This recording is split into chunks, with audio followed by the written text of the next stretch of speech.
So, if you think this buff that Taira got is going to affect her farming, uh, not, no, not that much. Uh, 30% quick. This isn't a lot in the grand scheme when Ruler Scotty, would give 130, and also Taira, you only use her for farming if the final boss is Genji. If you're not fighting Genji, you really should be just using someone else. But for Taira's solos, this buff definitely helps out a whole lot. She starts out so much faster than without the buff. Her solos just got a lot better.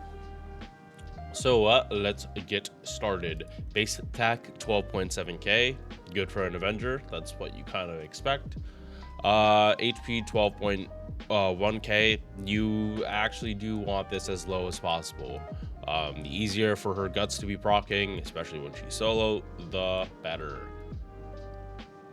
MP charge 0.81%, makes sense with her quick double art stack. She is not supposed to be doing like a lot of buster crits. She is supposed to be spamming her MP and doing whatever she can to refund. Are you gonna be doing mighty chains in your solos with her? Absolutely. I'm not saying you're not going to be doing that. What I am saying is that you're probably going to focus on being able to crit on those arts cards first before you're trying to do mighty chains. Yeah, I would always prioritize with Taira. Just make sure you're clicking enough quick cards just to be able to crit out everything. After that, then you can focus on doing whatever kind of chains you want. Whether you want to keep doing quick chains, mighty chains, or no chains. You're probably going to be wanting to do one or the other. Double MP quick arts doesn't. It kind of gives you the best of both worlds, but at that point, I would just be trying to do a mighty chain if I was gonna do MP quick arts, because that buster card will like let the arts card refund even more. Yeah. She is chaotic evil, so she works with Doman for full synergy. Whether or not the gains of these are appropriate, that is up to you as a solo player to decide. It depends on who you're fighting, because if they have a lot of hits, this gain, if you don't crit, isn't gonna be great, but it's not gonna like ruin your run. But if you're fighting like really old servants, the ones that only hit you like for their action once, your gain from the Avenger passive is not going to be that high. It's still going to be higher than normal. Like, don't get me wrong, an Avenger with the passive literally gets double the gain of Knight class servants when they get hit. So it's not like she's going to really have a lot of refund problems when she's solo, because she's just going to be getting hit 3 times. But you'd still rather like have less refund problems than more refund problems, right? Like, you'd rather like not have to stop short of your MP by like 2 less times than more times happening. All right, first skill, and why, if you're using her for farming, you need to be fighting Genji. If not, just go fight something else with Taira. First part, 200% power mod against Genji. This is higher than... The only thing that makes this lower... sorry. Oberon's first skill plus Black Rail is higher than this anti-Genji. But you have to remember what it takes for Oberon to double to get this high. So... keep that in mind. If Taira fights Genji, her damage is completely different than her not fighting Genji. Let me bring it up here, but the damage is like staggering. Like, you really do not bring unless you're fighting Genji most of the time. So yeah, it jumps from 56,000 to 168,000 damage. It is a ×3 increase. And this is what, like, her damage is better than it was before, because now she actually has a quick buff. which was a brand new buff, and it multiplied and upped her damage considerably. Oh shit, yeah, now her damage is identical with Count of Monte Cristo base. So yeah, Taira, as long as she's fighting Genji or her guts is getting procced, she can overtake Count of Monte Cristo damage-wise. However, Count of Monte Cristo ramps up damage and makes it so the enemy can't hit him, so they are not the same. 100% crit damage for 3 turns. Like, they had to give her this because if she's fighting non-Genji, like, this part does absolutely nothing. But the 100% crit damage, it is in the same part of the formula as the power mod. So yeah, you're not going to see like a magical damage increase, but her crit damage against Genji is fucking stupid. Because again, power mods, they're in the same part of the formula as crit damage and MP damage. So essentially, if you're fighting Genji and you crit, it's 300% crit damage. That's the equivalent. Isn't that something? All right. 30% battery. This is why she's even able to do farming in the first place. And then last part of the skill is party star weight down 100% for 3 turns. Now, this does pretty much nothing if you're fighting using like casters, because their base is 50. 100% down to 50 means it's 25. 25 is, oh no, that actually brings the star weight closer in line. Yeah, no, actually, so this kind of depends. It's not like Berserkers that have like star weight of 9. Avengers have triple that, so yeah, they have way more leeway with this. This is way better on an Avenger than it is a Berserker. All right, 1 sec. Again, you do have to realize what kind of allies you have. If they have a lot of star weight, say like a Rider, this is not going to do a lot. Bringing down a Rider star weight by 100% only brings it down to 100. And 100 is still 3 times bigger plus than 30. I really hope you guys understand that, and I don't have to actually explain the math for that, because I have to teach that. So please don't make me have to teach math again after work. I know you guys don't want it. Second skill, the guts that like truly defines Kagekiyo.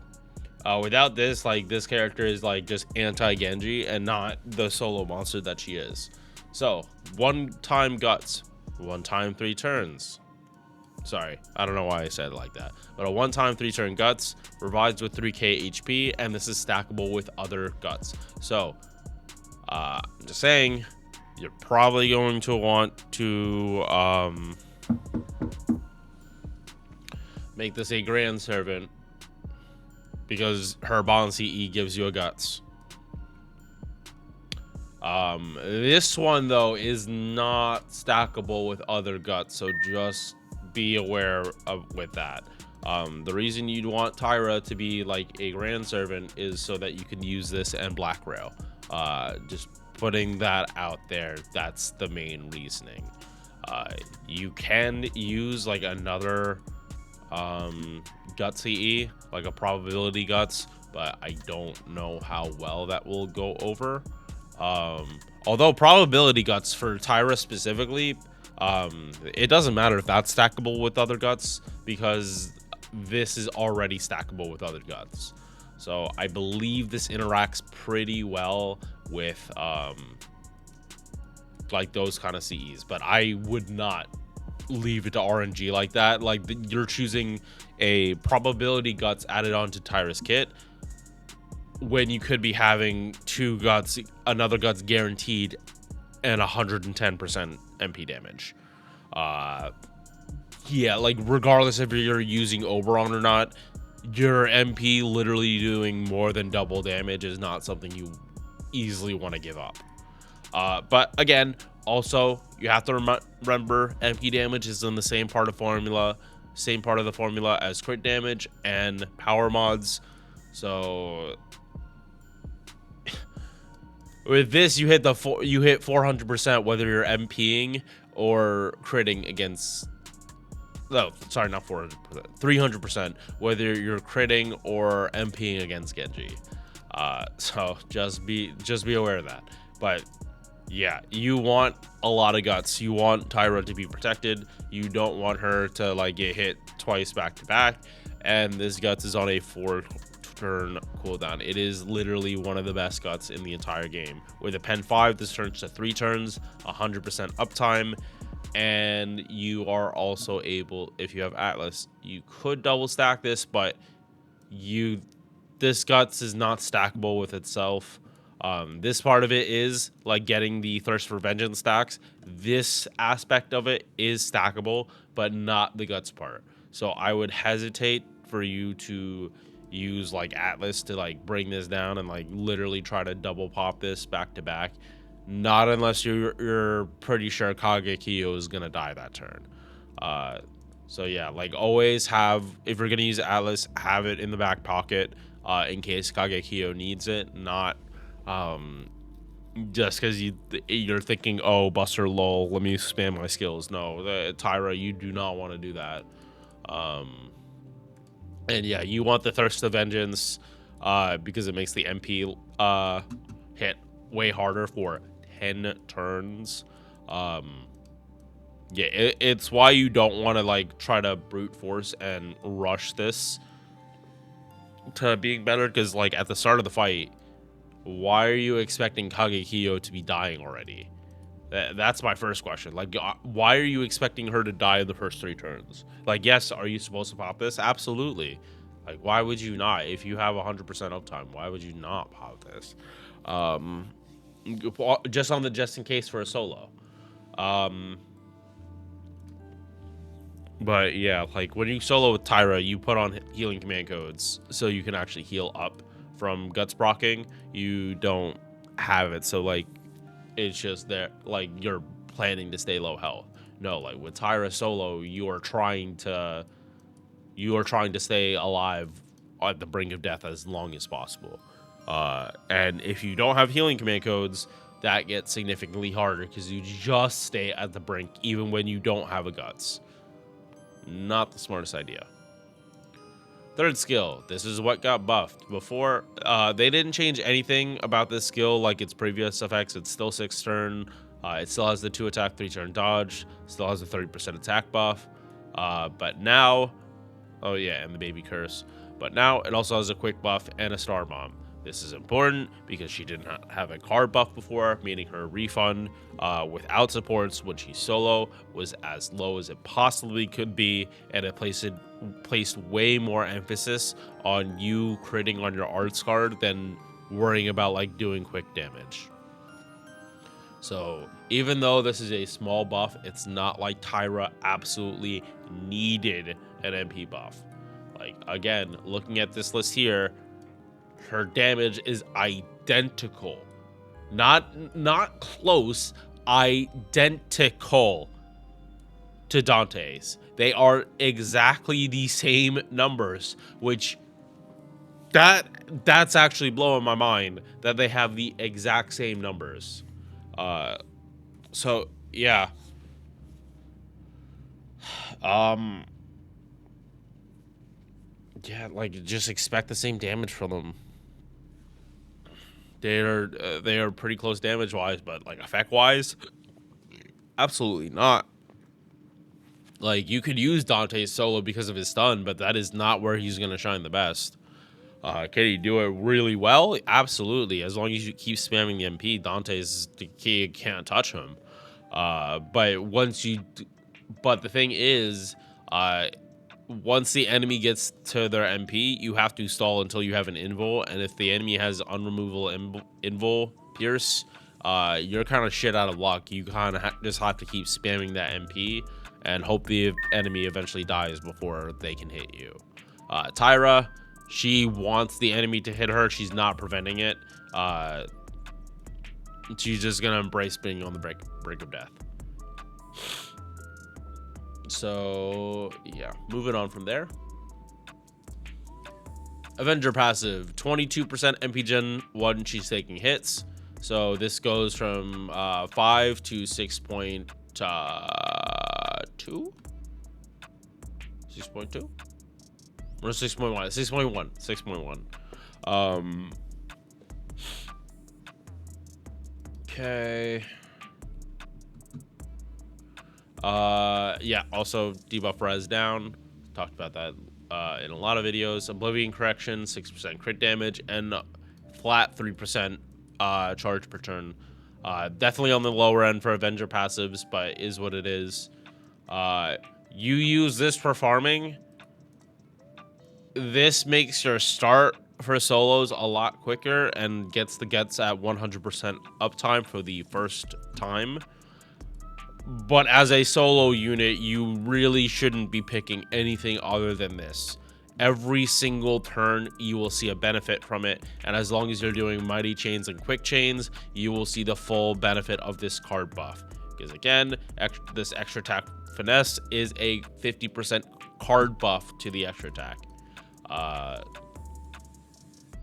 Like, it sucks. It really took me this long to really identify, or not identify, because it kind of had the idea that it was a card buff, but it was like, it wasn't 100% clear this is a card buff just by looking at it in game, because there was no other, like, there weren't servants that had extra attack card buffs in the game before Alco and Phantom Moon. So it wasn't that I didn't know it was a thing. There was no visualization, like in-game buff that you could see to like show someone that didn't understand the language for some of this, because this is an attack buff and this is a card buff. These are two different things. At least I'm hoping that this is counting as you just have an attack buff. Otherwise, I have another problem I have to deal with, and I have to look at the formula for. All right, MP. 10 hit, single target, removes enemy buff before damage. This is the main part of why people would use Taira outside of solos and outside of Genji, because her MP was fucking devastating. It's not remove all offensive buffs or defensive buffs. It's all buffs. As long as Taira can hit you, you lose them. The only thing that stops her is unremovable buffs. In addition, she gains super effective based on Thirst for Vengeance. This is super effective damage. And not only that, it goes higher than normal super effective damage. 2 stacks of Thirst for Vengeance get you 50% super effective damage. That is the normal amount. So when you go for 4, you're at super effective 5. That is usually where you see overcharge 5 for MPs that have scaling super effective. So yes, this is a very good super effective scaling, and it doesn't take that long to build this up because these Thirst for Vengeance stacks last for 10 turns. Now, would it be a whole lot easier to hit the cap if you double stack this and you made sure your guts procced like pretty much immediately? Absolutely. But as a solo unit, that is completely antithetical to what you want to be doing, to be going that fast, because Taira would need to survive long enough to come back from that brink, to get her guts back, to be able to last. Because again, if you're double stacking guts like that without the guts being popped first, it means that you won't have a guts for at least 4 turns because you wasted the guts on the first double pop, like trying to build up stacks faster. Yeah, like solos are solos. You take your time with them. You make sure everything is perfect. Like, you don't try to yes, people want to get a min turn on a solo, but at the same time, you don't want to literally make it so your solo is more RNG dependent based on that, to an extent, because obviously there's going to be RNG with trying to min turn something. That's not what I'm saying. It's that now you're adding more layers of RNG to your run that a normal solo run doesn't normally care about. Solos, they kind of don't care how fast you clear, just that you clear. So adding more pressure to you as the player will cause you to make more mistakes. Another baby curse is here. I wouldn't worry too much about it. Yeah.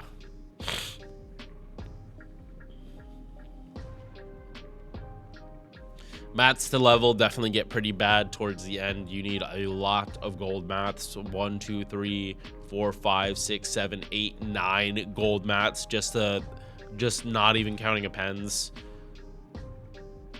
11, 10, or 1, 2, 3, 4, 5, 6, 7, 8, 9, 10, 11, 12, 13 different gold mats, all requiring you to have more than 10 of them. She is an expensive servant. Oh, right, and I wasn't counting how many times you would need each one of them, so it goes up even higher. Yeah, Taira is going to be very expensive. Luckily, on the append side, where she has 4 of them, you're only going to be leveling 1 at a time unless you have higher copies. On this end, it also is only at the end that you need these gold mats. They're not putting it like super early, so you shouldn't get stuck too quickly, but you are probably going to get stuck at some point unless you already had her mats. Again, already showed off the Bond CE, MP damage, and a guts revised to 20%, and this is a one-time guts. Taira is getting the Grand Servant sticker too, because this Bond CE works just so well with her fucking kit. That really is going to be the requirement for Grand Candidate when I put that sticker on for the thumbnail. The Bond CE has to have like good synergy for the character itself, not for the party, although Doman was probably going to be the exception to that. Yeah, because it just makes his support even better. So, is Taira must summon? No, but she is like probably one of the best solo units in the game, that she can take getting hit and brought to a guts and then come back and hit far harder. Once you get into the swing of using her, like it just gets so fun. Like this buff just helps. It makes her more fun to use. That's really all I can say. If you enjoy Taira gameplay, you're gonna enjoy this buff. If you don't like solos, you probably don't want Taira then. If you don't like solos, why would you get a solo character besides the fact that they're cool? And yeah, Taira is definitely cool. I hope eventually we get not summer Taira, although that would be nice, but like Saber Yoshitsune, that would just be nice. I would like and the same goes for Raiko. I would like to see Saber Raiko when she's not crazy. Like, if her boobs get smaller, oh well. I'd like to see like Yorimitsu. I want to see Yorimitsu as a Saber, not just Raiko. Just because I like the big boba doesn't mean like I wouldn't be interested in seeing like a more serious representation of the character. All right. I'll see you guys in the next one. Peace. Thank you for making it to the end of this video. If you enjoyed, drop a like or sub. Hope to see you in the next one. Peace.